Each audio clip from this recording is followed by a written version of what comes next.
What is up, Archipelago? How's it going, Boom Beachers? I'm your host, Zedmont. Today, we're going to be doing some warships magic. And by magic, I mean Seeker hits. Seekers are a game changer for certain. Now, for me, a little bit less so. As you can see by my warship, I am behind in tech level. I'm ahead of probably 50% of people at tier 18, 19, but the other 50% are just crushing me because they have all sorts of defenses. For those of you new to the channel or need a refresher, I have no mines, I have no mortars, I have 0 choice nodes whatsoever. Do not have shocks, do not have boom cannons, do not have rocket choppers or rocket launchers, don't have shock launchers, don't even have the simple flamethrower, missing a lot of prototypes, but we do have Kavan, we do have Bombardiers, don't have heavy choppers, we do have Seekers, and I've gone into the next bit and gotten the hot pot. That hot pot has been a bit of a lifesaver. I need it anyways if I'm going to go to 7 engine rooms. Not sure I'm going to do that with only 8 days left. We will see. More likely, I'm going to backtrack and either get mines or smoke or boom cannons or flamethrowers or shock launchers. Haven't really decided. I am very, very tempted to go get shock mines. Shock mines will be incredibly useful, but I'm going to have to go through brick to get them, which means it's going to be a lot of keys. So that is looking unlikely. We'll see. Anyways, this is my base. Anyone who I run up against who has about the same base, I can beat. Anyone who has like doom cannons and mines and shock launchers, it's a bit of a struggle. And that also includes 5 engine room bases.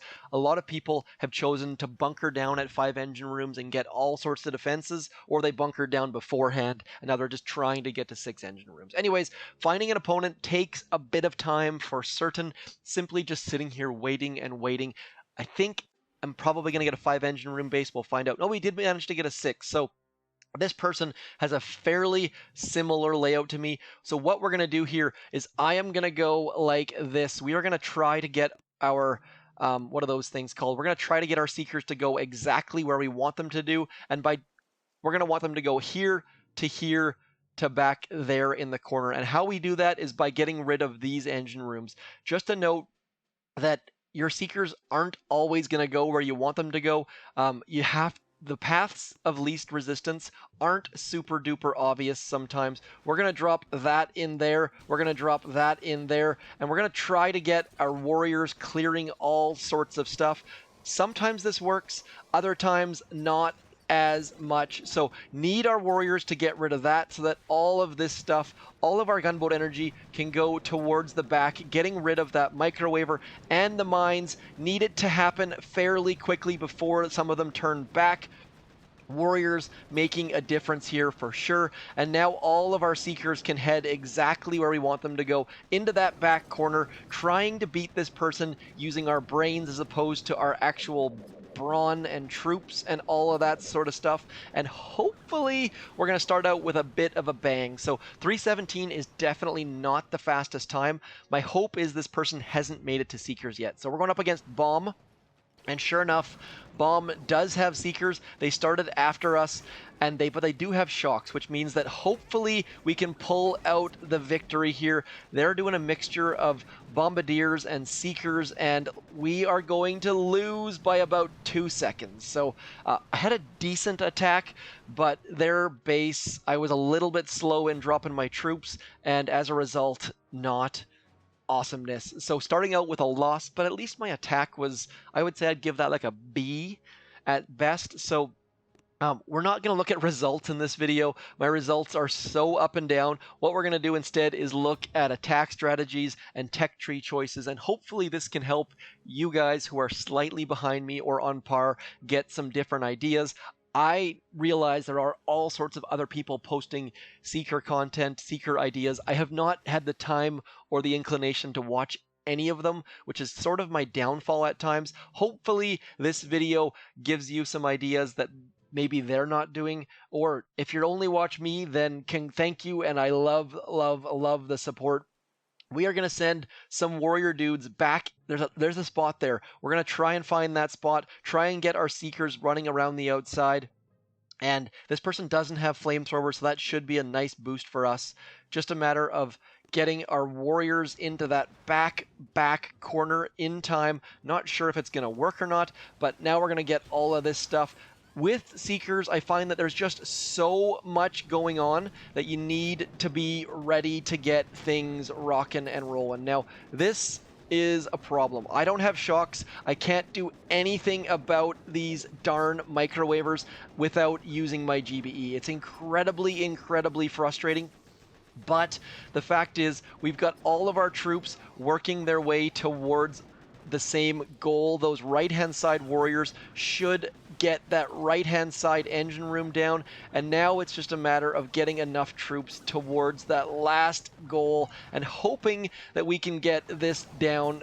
It's going to be incredibly close, and we are going to lose. But of course we're gonna lose. It's that kind of day for me. Yesterday I was crushing it. Today can't get a break. Squiggles McGee, Star Squiggles McGee, crushing us, moving downwards. I was at 19 when I started this morning, moving downwards, and that kind of pushes home a point. You want to, as soon as you get something, you need to push. As soon as you have any sort of leg up on your opponents, you need to push. I had Seekers before a bunch of people, and now they're catching up, and it's kicking me in the butt. So we're going to switch to Bombardiers and Kavan. Bombardiers and Kavan are a better choice than Warriors and Kavan most times, but I was just trying to get cute, and when you try and get cutesy with warships, you end up making mistakes. So we are going to get rid of flamethrowers. I'm using too much GBE to do so, but hopefully we can do all of the things we're after here. I need to target that, what's that called? Microwaver right there. Otherwise, it's going to completely and utterly end my attack, and we definitely don't want that to happen, because if it does, I'm going to cry and quit YouTube and quit Boom Beach and all of the things. So definitely a slightly better attack here, getting all sorts of troops mixed in. Bombardiers are a far better choice than Warriors as a general rule of thumb, just based on their extra range, but that attack still not, I'm shaking my head over here, folks, not feeling like I'm showing off. I mean, that's a win, but I'm not happy with that win. Need to get things straightened out. With Seekers, the fact that they don't follow flares means that you have to watch them on one side of your screen and watch the other side of the screen with your Bombardiers, and also be aware of where the heck your Seekers are going. So can be a bit frustrating for sure. Let's get all of this stuff moving. Gonna use some critters to get our troops freed up, and now I'm just gonna get rid of this shock launcher. The fact that it's on our path for our Seekers is fantastic, because we can also clear mines using that barrage. 1, 2, 3, just trying to get all of our troops rocking and rolling.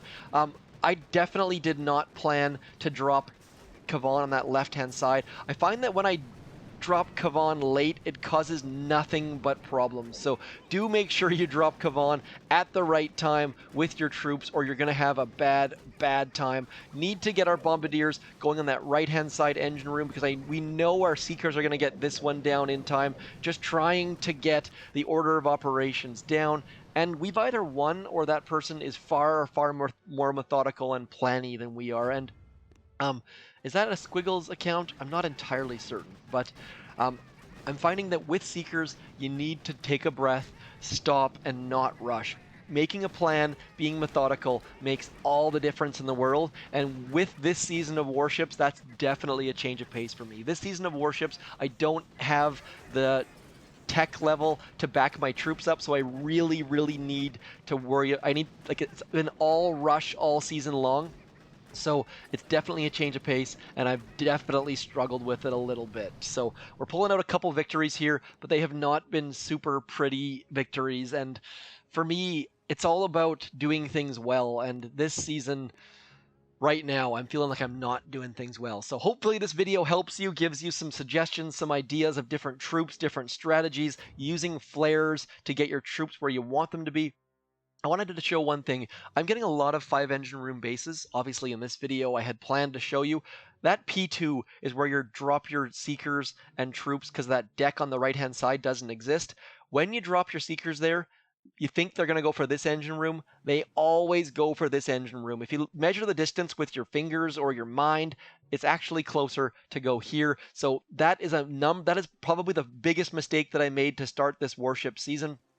Don't do it, folks. One, one, two. We're going to drop all of our Seekers over on this left-hand side. We're going to drop all of our Bombardiers over on this right-hand side. And hopefully we can get all of this stuff down, distracting that shock launcher using our critters. Also, hoping to get that down using our Bombardiers, because our Bombardiers, getting rid of that shock launcher would be drastically beneficial. I mean, just having that shock launcher not target our Seekers on the back side right now is going to be hugely, hugely beneficial. So next up, we're going to need to get rid of this. We're going to throw all of our barrage, all of our artillery on this engine room in the back here. And I'm going to hope that we pull out a victory simply because we were talking about that P2 and that engine room and this over here and moving the screen around like a crazy person. We ended up getting a pie for that timeline, 3.14. And we beat Squiggles, Mick, Flurry, Weird Zed by a good 9 seconds. So that's going to be my video today. We managed to climb a little bit, getting 3 victories in a row, but as you can see by my replay log, this was me waking up in the morning, and when I wake up and start with Seekers, I find that I really struggle. It would have been easy to hide that from you guys, but I don't see any advantage to hiding my downsides, my losses, my negatives. So with Seekers, I find that it takes some getting used to. If you struggle with them, stick with it. Just grind and grind. I find that when I'm going to use Seekers, I sit down and I spend at least half an hour attacking. This was 12 minutes of that. The other 9 minutes of it, 7 minutes of it was me getting used to the troops and failing. So especially if you have 2 warships. I have 2 warships. My other one is now at 5 engine rooms, and it's a struggle. So if you're struggling with Seekers, you are not alone. If you're thriving with Seekers, congrats.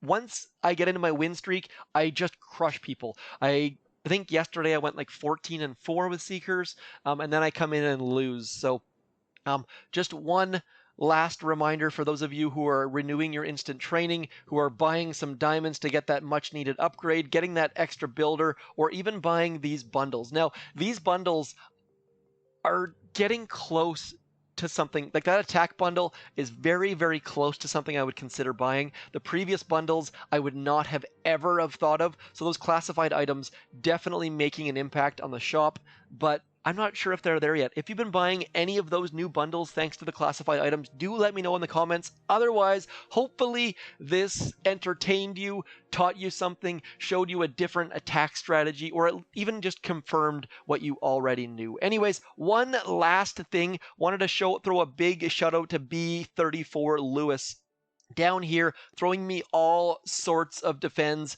Obviously, either a subscriber or someone who recognized my name. I do not have the Hopper Network shield. And just to show you that it's not like they suck or something like that. They are legitimately just barraging troops. Now, if you're trying to give diamonds and intel to someone, you only need to destroy, I think it's 10 landing craft spots. This person just throwing gold my way. 7 diamonds at a time. There's 21. Like, what's that? 1, 2, 3, 4, 5, 6, 9. What's that? 63 diamonds. Thank you so much, B34 Lewis. It is greatly appreciated. For those of you out there, if you run across someone you know, please do consider being a Lewis, throwing intel and diamonds their way. It makes everyone feel warm and fuzzy. It's like throwing their name in the creator boost. Anyways, that's all for me. As always, thank you for coming in. I shall talk to you soon. Hopefully you're having a fantastic weekend or week or whenever you watch this. I shall talk to you soon. Thanks for coming in. I'm Zedmont. Peace.